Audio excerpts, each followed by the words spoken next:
നിന്നെ പെണ്ണ് കാണാൻ ആള് വന്നില്ലേ? വന്നു. നിന്റെ വീട്ടുകാരങ്ങോട്ട് പോയില്ലേ? പോയി. കല്യാണം നടത്താമെന്ന് നിന്റെ ചേട്ടൻ സമ്മതിച്ചില്ലേ? സമ്മതിച്ചു. ചെറുക്കൻ വന്ന് നിന്നെ കണ്ടില്ലേ? കണ്ടു. നീ ചെറുക്കനെയും കണ്ടില്ലേ?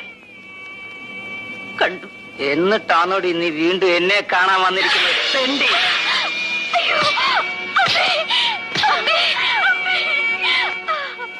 എടി ദ്രോഹി.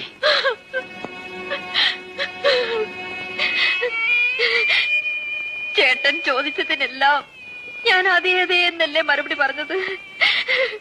ഒരു ചോദ്യം കൂടി ചോദിച്ചിട്ട് എന്നെ തല്ലാമായിരുന്നല്ലോ.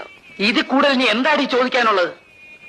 ഞാൻ ആ കല്യാണത്തിന് സമ്മതിച്ചോ എന്ന് ചേട്ടൻ ചോദിച്ചില്ലല്ലോ. ശാന്തേ, നീ? ഇല്ല ചേട്ടാ, ഞാൻ സമ്മതിച്ചില്ല. നിന്നെ പെണ്ണ് കാണാൻ ആള് വന്നില്ലേ?